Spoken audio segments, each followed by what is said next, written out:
अस्सलाम वालेकुम and welcome to cook book by Sadia Mirza. अगर आपने अभी तक हमारे चैनल को सब्सक्राइब नहीं किया तो जल्दी से सब्सक्राइब कर लीजिए और साथ ही बेल आइकन का बटन प्रेस कर लीजिए ताकि हमारे लेटेस्ट वीडियोस की नोटिफिकेशन आप सभी को मिलते रहें। और चैनल को लाइक, सब्सक्राइब और शेयर करना मत भूलिएगा। आज हम बनाने जा रहे हैं बहुत ही मज़ेदार सा रेशेदार हलीम घर पर। सारी रेसिपी को एंड तक देखिएगा क्योंकि मैंने हर चीज़ को अलग अलग डिस्क्राइब किया है और स्टेप बाय स्टेप फॉलो करेंगे तो आप बहुत अच्छा हलीम बना सकेंगे। और मैंने जो है वो इसमें हर चीज़ को अलग अलग हर स्टेप को जो है वो बताया है ताकि आप एक अच्छा सा और मज़ेदार सा हलीम बना लें। और हलीम बनाना कोई मुश्किल नहीं है, बस थोड़ी सी मेहनत है, लेकिन बहुत मज़ेदार सा और अच्छा सा हलीम आप घर पर बना सकते हैं। मैंने इसमें हर चीज़ की जो है वो रेसिपी शामिल की है, हर चीज़ मैंने घर पर बताने की कोशिश की है। ब्राउन प्याज भी मैंने घर पर फ्राई किया है, इसमें हलीम का मसाला भी मैंने घर पर बनाया है और चाट मसाला भी। चाट मसाले की रेसिपी मैं पहले जो है वो दे चुकी हूँ आप लोगों को, चैनल पर मौजूद है। जिसको देखनी हो वो चैनल पर देख सकता है चाट मसाले की रेसिपी। बाकी जो है वो बाकी सारी चीज़ों की रेसिपी मैंने रेसिपी में शामिल कर दी है।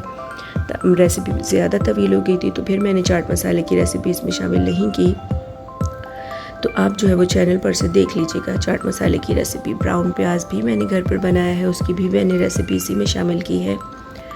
आप जो है वो चीज़ों को अपने हिसाब से चीज़ों की मिकदार कम ज़्यादा कर सकते हैं। ये 1 किलो गोश्त का जो है वो मैं आपको तरीका बता रही हूँ, यानी कि रेसिपी दे रही हूँ और अज्जा बता रही हूँ। ये मैंने ली है 1 प्याली मूंग की दाल। 1 प्याली ये वाली है, ये मेजरिंग कप जो हम मेजरिंग के लिए कप इस्तेमाल करते हैं उस साइज़ की है, तो आप जो है वो मेजरिंग कप भी इस्तेमाल कर सकते हैं। अगर मैं कहूँ कि ये 1 कप है तो गलत नहीं होगा ये कहना। तो ये है हमारे पास 1 प्याली मूंग की दाल। हम दालों को भी 2 हिस्सों में जो है वो भिगोएंगे। हार्ड वाली दालें जो है वो एक जगह भिगोएंगे और ये जो नरम वाली दालें हैं इनको एक जगह भिगोएंगे। 1 प्याली मैंने ली है मूंग की दाल और 1 प्याली मैंने लिए हैं बासमती चावल, जो हमारे बिरयानी वगैरह बनाने वाले होते हैं, क्योंकि अच्छी क्वालिटी के चावल इस्तेमाल करेंगे तो हमारे हलीम में अच्छा टेस्ट आएगा। वरना अदरवाइज़ आप खिचड़ी वाले जो चावल होते हैं, टोटा जिसको कहा जाता है, वो भी शामिल कर सकते हैं। अच्छे चावल लेंगे तो अच्छा टेस्ट आएगा। ये तीनों चीज़ें जो है वो हम एक जगह इनको जो है वो धोकर भिगो देंगे। और दालों को 8 से 10 घंटे भिगोना लाजमी है, या फिर ओवरनाइट भिगोएंगे यानी कि पूरी रात भिगोएंगे तो बहुत ही अच्छा रहेगा और दालें बहुत अच्छे से सॉफ्ट हो जाएंगी और अच्छे से पकेंगी। तो इन तीनों दालों को मैंने ले लिया है और उनको साफ़ करके भिगो देंगे। इन तीनों दालों को हम अलग से भिगोएंगे, साफ़ करके अच्छे से सारे कंकर और पत्थर इसमें से निकाल लेंगे ताकि किसी किस्म के कंकर और पत्थर हमारे हलीम में ना आए। ठीक है, इतना तो सभी को मालूम होता है। तो आप मुझे बताइएगा कि आपको रेसिपी कैसी लगी और रेसिपी को ज़रूर एंड तक देखिएगा और किस किस को हलीम पसंद है मुझे जो है वो कमेंट्स में ज़रूर बताइएगा। और आपको मेरी ये मज़ेदार सी हलीम की रेसिपी कैसी लगी, और रेसिपी को शेयर करना दूसरों के साथ मत भूलिएगा। अभी हमारी बाकी की जो 5 दालें हैं ये हार्ड वाली हैं, इनको हम अलग से भिगोएंगे। ये मैंने ली है 1 प्याली चने की दाल, इसके बाद मैंने ली है 1 प्याली माश की दाल। ये सारी दालें जिस तरह मैं आपको बता रही हूँ स्टेप वाइज उसी तरह शामिल करेंगे तो बहुत ही मज़ेदार सा और अच्छा सा हलीम बनेगा। 1 किलो गोश्त से आराम से हमारा 5 किलो हलीम बन जाता है, इतनी ही अगर हम दालें इतनी ही मिकदार में शामिल करें तो। 1 प्याली मैंने चने की दाल ली थी, 1 प्याली माश की दाल ली है। 1 ही प्याली मैंने जो है वो अरहर की दाल या तूर की दाल जिसको कहते हैं वो ली है, अरहर की दाल। ये जो है वो मोटी वाली भी एक होती है लेकिन वो ज़्यादा सही नहीं होती। बारीक वाली छोटी वाली जो है वो अरहर की दाल आप लीजिएगा, ये आराम से पक जाती है। इसमें भी 2 तरह की दाल होती है। जो छोटी वाली होती है वो आसानी से पक जाती है और जो दूसरी बड़ी वाली होती है वो हार्ड होती है और वो जल्दी नहीं पकती। ये हमने ले ली, ये 3 दालें हमने एक साइड पर कर ली हैं। इसके बाद जो है वो हम गंदम और जौ लेंगे। गंदम जो है वो हमारी अच्छे से छील कर साफ़ की हुई गंदम है, आराम से किसी भी किराने की दुकान से मिल जाती है। ये हम लेंगे आधा कप। ये हम पूरी प्याली नहीं लेंगे या पूरा कप नहीं लेंगे, हम आधा कप लेंगे। ये देखिए अच्छे से जो है वो साफ़ है, छिली हुई है और जो है वो इसमें किसी किस्म के छिलके और किसी किस्म की कोई चीज़ नहीं है। ये जौ लिए हैं मैंने आधा कप, ये भी हम आधा कप ही शामिल करेंगे। इनको भी जो ये भी छिले हुए हैं। हमें जो है वो हम दुकान पर किसी भी किराने की दुकान पर जाएंगे तो हम उनसे कहेंगे कि हमें हलीम के लिए जो और गंदम चाहिए तो वो आराम से हमें जो है वो हलीम की दालें और सारी चीज़ें दे देंगे। ये हमने ले ली हैं। इन 5 दालों को जो है वो हम एक जगह जो है वो साफ़ कर भिगोएंगे, क्योंकि ये ज़्यादा सख्त होती हैं, ये पकने में भी ज़्यादा टाइम लेती हैं। तो इसीलिए बहुत सारे लोग क्या करते हैं कि चने की मूंग, मसूर और चावल, ये तीनों दालें भी इसी में शामिल करके पका लेते हैं। तो फिर वो नतीजा ये होता है कि वो पकती नहीं हैं और वो नीचे लगती रहती हैं और वो जल जाती हैं। तो इसीलिए मैंने ये 3 जो है वो चीज़ें अलग की हैं। इनको अलग मैं पकाऊंगी पतीले में, और वो वाली दालें थोड़ी हार्ड होती हैं, वो पकने में भी 40 से 45 मिनट लेती हैं भीगने के बाद भी, तो इसीलिए इनको मैं अलग पकाऊंगी। तो ये जो है वो मैंने ये वाली दालें जो है वो इनको अलग से धोकर ये सारी रात भिगोया था। और ये देखें, ये भी जो है वो हमारी गंदम, जौ, अरहर और माश की दाल जो है वो अच्छे से भीग गई है। ये देखें कितनी सॉफ्ट हो गई सारी रात भीगने के बाद। अब हम इन दोनों को जो है वो धोकर साथ में चढ़ाएंगे, और मैं दोनों में मसाले एक साथ ही शामिल करूंगी और दोनों में एक जितनी मिकदार में ही मसाले शामिल करूंगी। तो आप अच्छे से नोट डाउन कर लीजिएगा। और साथ ही मैं हलीम का मसाला भी बनाना बताऊंगी, तो वो भी आप अच्छे से नोट डाउन कर लीजिएगा। तो ये मैंने ले लिया है पतीला, एक बड़ा पतीला लिया है। ये जो है वो इसमें हम 3 लीटर पानी डालेंगे इस वाली दालों में, क्योंकि ये चूल्हे पर पकेंगी और नॉर्मल दरमियानी आंच पर पकेंगी। तो इसमें मैंने 3 लीटर पानी डाला है। ये दालें मैंने अलग पकाई हैं, उसी दाल के साथ नहीं पकाएंगे, वरना अगर हम उसी दाल के साथ पकाएंगे तो वो दालें ज़्यादा टाइम लेती हैं, कम टाइम लेती हैं, तो फिर ये नीचे लगना शुरू हो जाएंगी और हमारी जो हलीम है वो जल जाएगा। तो ये गलती मत कीजिएगा। अभी मैंने दोनों दालें धोकर जो है वो रख ली हैं, तो दोनों में 1-1 चम्मच नमक डाला है मैंने, और एक को मैंने प्रेशर कुकर में रखा है, एक को पतीले में, और दोनों में 1-1 खाने का चम्मच मैंने जो है वो पिसी हुई लाल मिर्च शामिल की है। 1 खाने का चम्मच मैंने हल्दी शामिल की है, दोनों में 1-1 खाने का चम्मच अलग अलग। इसके बाद जो है वो धनिया और ज़ीरा पाउडर मैंने शामिल किया है 1-1 खाने का चम्मच दोनों में। प्रेशर कुकर वाली जो दालें हैं उनको हम 45 मिनट पकाएंगे, और ये वाली दाल को भी हम उसी के टाइम पर पकाएंगे, लेकिन दरमियानी आंच पर। अब हमने लिया है ज़ीरा भुना हुआ पीस कर। ये मैं हलीम का मसाला बना रही हूँ, अच्छे से नोट डाउन कर लीजिएगा। इसके लिए मैंने जो है वो भुना हुआ ज़ीरा लिया है 5 खाने के चम्मच, बड़े वाले टेबल स्पून जो हैं वो। उसके बाद जो है वो मैंने इसमें पिसा हुआ धनिया जो है वो हमारा भून कर पीस लिया है, वो पिसा हुआ धनिया वो शामिल किया है, वो भी 5 से 6 खाने के चम्मच है। इसके बाद हम इसमें जो है वो लौंग हमारे जो होते हैं उनका 1 खाने का चम्मच, पिसे हुए लौंग उसका पाउडर 1 खाने का चम्मच शामिल करेंगे। इसके बाद हम जो है वो आधा खाने का चम्मच जायफल का, आधा टीस्पून जो है वो जायफल का पाउडर शामिल करेंगे। जायफल और जवैत्री इतनी शामिल नहीं करते इतनी ज़्यादा मिकदार में, क्योंकि उससे कड़वाहट आ जाती है। हमारा जवैत्री का पाउडर है, ये हम जो है वो 1 टीस्पून शामिल करेंगे। मेरे पास मैंने चम्मच बार पर चेंज नहीं किया, जहाँ मैं टीस्पून कह रही हूँ वहाँ पर आप टीस्पून कीजिएगा, और जहाँ टेबल स्पून का है वहाँ पर टेबल स्पून इस्तेमाल कीजिएगा। 1 खाने का चम्मच मैंने बड़ी इलायची का पाउडर शामिल किया है। ये 1 खाने का चम्मच बादियान के जो फूल हैं उनका पाउडर है, वो मैंने इसमें शामिल किया है। अब इसके बाद जो है वो मैंने 1 खाने का चम्मच सौंफ शामिल की है, बड़ा खाने का चम्मच है ये, यानी कि हमारा जो वो बड़ा वाला टेबल स्पून जो है वो मैंने इसमें पिसा हुआ सौंफ का शामिल किया है। उसके बाद हम इसमें जो है वो अपना ये मैंने जो है वो दालचीनी का पाउडर जो है वो शामिल किया है 1 खाने का चम्मच। इन सब चीज़ों को हम अच्छे से मिक्स कर लेंगे, और मिक्स करने के बाद इसमें हम जो है वो मज़ीद और हम अपने जो है वो इंग्रेडिएंट शामिल करेंगे। काली मिर्च हम शामिल करेंगे 2 खाने के चम्मच पिसी हुई काली मिर्च। अगर आप ये सारी चीज़ें साबुत शामिल करके साथ में पीसना चाहते हैं तो साथ में पीस लीजिए। और फिर इसके बाद हम इसमें अपने जो है वो स्पाइसेस शामिल करेंगे, नमक, हल्दी और पिसी हुई लाल मिर्च, ये सारी चीज़ें शामिल करेंगे इसमें बाद में, और इसको अच्छे से मिक्स कर लेंगे। ये मैंने ली है काली मिर्च, मैंने आपको कहा था वो मैंने ली है तकरीबन 2 खाने के चम्मच, या 1.5 खाने का चम्मच आप शामिल कर लीजिए। इसको हमने ले लिया है। अभी हमारी जो है वो दालें पक रही थी, तो अब हम इसमें हम जो है वो 1 खाने का चम्मच अपना हलीम का मसाला शामिल कर देंगे। ये देखें 1 खाने का चम्मच मैंने ये वाली दाल में शामिल किया, और 1 ही खाने का चम्मच भी मैंने अपनी ये वाली दालों में शामिल किया। दोनों दालों में 1-1 खाने का चम्मच भरकर हम हलीम का मसाला इन दोनों दालों में शामिल कर देंगे। जब तक हमारी दालें पक रही हैं, हम अपना ये जो गोश्त है 1 किलो, इसको बड़े टुकड़ों में काट लेंगे, बोनलेस लेंगे, और साथ अगर नलियाँ डालना चाहें तो आप नलियाँ भी डाल सकते हैं। वैसे मैं अपनी दूसरी यखनी वाले हलीम की रेसिपी भी आप लोगों के साथ शेयर करूँगी, तो आप वो भी देखिएगा। मैंने हलीम 2 तरीके से जो है वो बनाया है, एक ये सादा वाला है और एक यखनी वाला हलीम होता है, वो भी बहुत मज़े का बनता है। तो ये मैंने गोश्त जो है वो 1 किलो गोश्त ले लिया, इसके बड़े पीसेस किए हैं। बड़े पीसेस काटने के बाद हम इसको जो है वो, ये देखिए इसमें ब्लड वगैरह है, इम्प्योरिटीज़ हैं, तो इसको हम भिगो लेंगे नमक डालकर।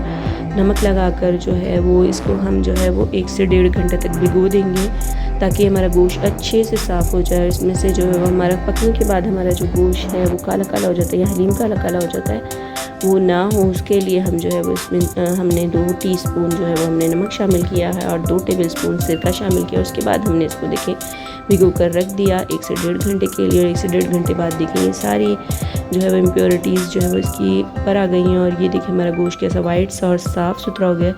अब हम इसको अच्छे से धो लेंगे और छान लेंगे, और छानने के बाद, साफ़ करने के बाद, धोने के बाद इसको अब जो है वो हम बनाएंगे, फ्राई करेंगे। गोश्त में हमारी दालें पक चुकी हैं इतनी देर में। अब हम दालों को जो है वो साइड पे कर देंगे, और प्रेशर कुकर में जो है वो हम गोश्त पकाएंगे 45 मिनट तक, और उसमें हम जो है वो अपना हलीम का मसाला जो हमने तैयार किया था वो शामिल करेंगे। मैंने तेल लिया है, तेल में जो है वो मैंने बे लीफ जो होता है हमारा टेस्ट पत्ता, वो 2 शामिल किए हैं। उसके बाद हमने इसमें गोश्त शामिल कर दिया है। गोश्त को तेल में अच्छे से फ्राई करना है। 1 से 1.5 कप मैंने तेल लिया है, कि मैंने वही वाला दालों वाला चम्मच इस्तेमाल कर लिया। अदरक लहसुन का पेस्ट शामिल करेंगे और लाजमी शामिल करेंगे। वैसे आप चाहें तो दालों में भी शामिल कर सकते हैं, मैंने ये वाली रेसिपी में दालों में शामिल नहीं किया। अदरक लहसुन का पेस्ट 2 से 3 खाने के चम्मच भर कर हम जो है वो अदरक लहसुन का पेस्ट इसमें शामिल करेंगे, और इसको अदरक लहसुन के साथ इस गोश्त को जो है वो अच्छे से फ्राई कर लेंगे, ताकि ये अच्छे से इसकी हींग वगैरह ख़त्म हो जाए। क्योंकि अक्सर जो है वो हम हलीम बनाते हैं तो लोगों के हलीम में से गोश्त की हींग आती है, तो वो अच्छे से बनाया हुआ नहीं होता। ये वही हलीम का मसाला है। इसमें मैंने आपको बताया था नमक, हल्दी और लाल मिर्च में शामिल करूँगी, तो मैंने इसमें नमक, हल्दी और लाल मिर्च शामिल कर ली थी, और ये मैंने बाकी का बचा हुआ हलीम का मसाला इसमें डाल दिया। और थोड़ा सा मैंने जो है वो बघार के लिए बचाया है, उसमें मैंने जो है वो नमक और मिर्चें नहीं शामिल की, क्योंकि हम बघार के लिए बाकी हम जो है वो इसमें अपनी सारी जो है वो मिकदार के हिसाब से नमक मिर्चें शामिल कर चुके हैं। तो अगर हम उसमें जो है वो बघार के लिए जो मसाला है उसमें हम नमक और मिर्चें शामिल करेंगे तो वो फिर हमारा तेज़ हो जाएगा, क्योंकि हम चाट मसाला डालकर और हरी मिर्चें और सारे स्पाइसेस डालकर हलीम को सर्व करते हैं, तो वो फिर बहुत ज़्यादा तेज़ हो जाएगा। तो जितनी मिकदार मैंने आपको बताई है आप उस हिसाब से फॉलो करेंगे तो आपका बहुत अच्छा सा हलीम बनेगा। मैंने इसमें एक खाने का चम्मच लाल मिर्च पिसी हुई और 1 खाने का चम्मच मैंने इसमें जो है वो नमक डाला था। ये गोश्त हमारा अच्छे से फ्राई हो गया था। इसमें मैंने गर्म पानी डाला है। मैं जैसे कहती हूँ हमेशा से कच्चा पानी नहीं शामिल किया करें, और गोश्त में तो बिल्कुल भी नहीं। और उसके बाद मैंने इसमें 2 से 3 लीटर जो है वो गर्म पानी शामिल किया है, और गर्म पानी शामिल करने के बाद इसको हम जो है वो 45 मिनट जो है दम वाली आंच पर नहीं पकाना, तेज़ आंच पर पकाना है। 45 मिनट जो है हम अपना गोश्त प्रेशर कुकर में पकाएंगे। अगर प्रेशर कुकर में आप नहीं पकाना चाहते, स्लो हीट पर पकाना चाहते हैं, तो फिर आपको 1 से 1.5 घंटा लगेगा। इसलिए 45 मिनट प्रेशर कुकर में पकाने के बाद ये देखिए हमारा गोश्त बिल्कुल चमचे से सॉफ्ट होकर टूट रहा है। इसको जो है वो हम इतना जो है वो पकाएंगे ताकि 45 मिनट, ताकि ये हमारा जो है वो हम अपने घोटे से जब इसको घोटें अपने हलीम गोश्त को, तो ये अच्छे से जो है वो मैश हो जाए। हलीम का जो गोश्त है उसको हम घोटे से जो है वो घोटेंगे, और दालें जो है वो हम ब्लेंडर में ब्लेंड कर लेंगे, क्योंकि दालें जो अच्छे से स्मूथ हो जाएं उनको हम ब्लेंडर में ब्लेंड करेंगे, और इसको गोश्त को जो है वो हम घोटे से घोट लेंगे अच्छे से। ये देखिए सारा मैंने जो है वो, इसमें थोड़ा थोड़ा पानी होना चाहिए, वरना जो वो हमारा है गोश्त जो है अच्छे से घुटेगा नहीं, सही है, अच्छे से जो है वो मैश नहीं होगा। ये बे लीव्स जो है इनका काम ख़त्म हो चुका है, हम इनको निकाल देंगे इन तेज़ पत्तों को इसमें से, और इसको जो है वो मैश कर लेंगे अच्छे से अपने जो है वो मैशर से। ठीक है, बहुत सारे लोगों को घोटा समझ में नहीं आता, तो इसीलिए मैशर कहूँगी मैं, क्योंकि आज की हमारी जो हम लोग जनरेशन है उनको जो है वो इंग्लिश चीज़ें समझ में आती है, तो इसीलिए जो हम अपने मैशर से इसको अच्छे से मैश कर लेंगे। ये हमारा जो घोटा है उससे हमने इसको अच्छे से घोट लिया है, अच्छे से मैश कर लिया। अच्छे से जो है वो एक एक जो है वो रेशा इसका, अगर हम इसको ब्लेंडर में ब्लेंड करेंगे तो ये हमारा जो है वो इसके रेशे टूट जाएंगे और इसमें रेशे नहीं आएंगे और ये हमारा हलीम जो है बिल्कुल भी रेशेदार नहीं बनेगा और ना ही मज़े का बनेगा। ये हमारी दालें आ गई हैं, हमने जो है वो दोनों दालें जो है वो एक साथ मिक्स कर ली हैं। अच्छा, आप ये जो हार्ड वाली दालें हैं जो 45 मिनट पकेंगी, उनको आप गोश्त के साथ भी पका सकते हैं, लेकिन मैंने दोनों दालों को अलग अलग ही पकाया और गोश्त को अलग पकाया। ठीक है, ये दोनों दालें हमने मिक्स कर ली। अब इन दोनों दालों को जो है वो हम ब्लेंड कर लेंगे। ये देखिए, हमने इन दोनों दालों को जो है वो ब्लेंडर में डालकर ब्लेंड कर लिया है। ठीक है, ब्लेंड करने के बाद हमने जो है वो ये दालें और ये हमारा जो है वो गोश्त सारा कुछ एक साथ मिक्स करके इसको पकाया है अच्छे से, क्योंकि काफ़ी ज़्यादा देर तक इसको पकाना पड़ेगा। तकरीबन जो है वो दम पर रखकर आधा घंटा हम इसको पकाएंगे। ठीक है, दालें और गोश्त मिक्स करने के बाद अब हम जो है वो इस पर बघार लगाएंगे। बघार के लिए मैंने जो है वो 2 कप ऑयल लिया है। इसमें मैंने आपको बताया था हलीम का मसाला, जो मैंने इसमें जो है वो लाल मिर्च, हल्दी और नमक नहीं शामिल किया। ये बग़ैर लाल मिर्च और हल्दी के, इसमें काली मिर्च है थोड़ी सी बस, और बाकी सारे स्पाइसेस हैं हलीम के, तो ये मैंने जो है वो शामिल कर लिया। इसके बाद हम इस पर बघार लगाएंगे अच्छे से, और ये हमारा जो है वो बघार लग गया। ठीक है, अब हम इसको जो है वो दम पर हल्की आंच पर आधे घंटे के लिए छोड़ देंगे पकने के लिए, क्योंकि तभी जो है वो फ्लेवर्स इन्हेंस होंगे और तभी जो है वो अच्छा सा मज़ेदार सा हलीम बनेगा। बाकी हम अपनी जो है वो दूसरी चीज़ों की तैयारी कर लेते हैं। हम प्याज ब्राउन कर लेते हैं। प्याज को जो है वो हम फ्राई कर लेंगे अच्छे से। जो है वो प्याज को हमने जो है वो बारीक बारीक काट लिया है, और बारीक काटने के बाद जो है वो हमने प्याज जो है वो फ्राई कर लिया, और प्याज फ्राई करने के बाद हम जो है वो सर्विंग करेंगे। ये देखिए, आधे घंटे बाद हमारा हलीम जो है वो इस तरह जो है वो पक कर अच्छे से, ये देखिए, रेशेदार सा मज़ेदार सा हलीम जो है वो हमारा तैयार हो गया है। अब हम जो है वो इसकी सर्विंग करेंगे, और आप इसकी जो है वो जिस तरह चाहें सर्विंग कर सकते हैं, और जिस तरह चाहें इसको जो है वो किसी भी चीज़ के साथ, प्लेन राइस जो होते हैं सादा चावल, उसके साथ खा सकते हैं। नहीं तो जो है वो हमारी जो चपाती होती है या तंदूर की रोटी होती है, नान होते हैं, उसके साथ हम सर्व कर सकते हैं। घोटना अच्छे से है जान लगाकर हलीम को, नहीं तो जो है वो अच्छे से नहीं बनेगा, यकजान नहीं होगा। देखिए हमारा कैसा अच्छा सा यकजान बना है हलीम। इस पर अब हम डालेंगे चाट मसाला।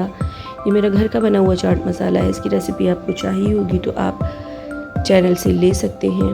चैनल पर ही मैंने डाली है, शेयर की है चाट मसाले की रेसिपी। इसके बाद जो है वो हम इस पर डालेंगे थोड़ी सी हरी मिर्च, ताकि इसमें थोड़ा सा चटपटा सा फ्लेवर आए। चाट मसाला और हरी मिर्च शामिल करने के बाद इसमें हम शामिल करेंगे अदरक, और अदरक के बाद हम इस पे जो है वो अपनी जो है वो ग्रीन स्पाइसेस शामिल करेंगे। सॉरी, ग्रीन जो है वो धनिया शामिल करेंगे। स्पाइसेस तो नहीं, ग्रीन स्पाइसेस जो है वो ग्रीन चिली होती है, तो हम जो है वो हरा धनिया शामिल करेंगे। हरा धनिया शामिल करने के बाद हम इस पर जो है वो लीमू निचोड़ेंगे, और उसके बाद हम इस पर अपनी क्रिस्पी सी जो है वो घर पर तैयार की हुई ब्राउन प्याज शामिल करेंगे। ब्राउन प्याज जो है वो मैंने घर पर ही बनाई है, उसकी जो है वो रेसिपी मैंने इसमें नहीं डाली साथ में, क्योंकि हमारी रेसिपी बहुत लंबी हो गई थी, तो इसीलिए मैंने जो है वो नहीं शामिल की प्याज की रेसिपी। प्याज को मैंने बारीक काट कर जो है वो उसको जो है वो ऑयल में फ्राई कर लिया, और फ्राई करने के बाद जो है हमारा क्रिस्पी सा प्याज तैयार है, और हमारा हलीम भी तैयार है। तो मुझे आप बताइएगा कि आपको हमारी रेसिपी कैसी लगी। अल्लाह हाफ़िज़।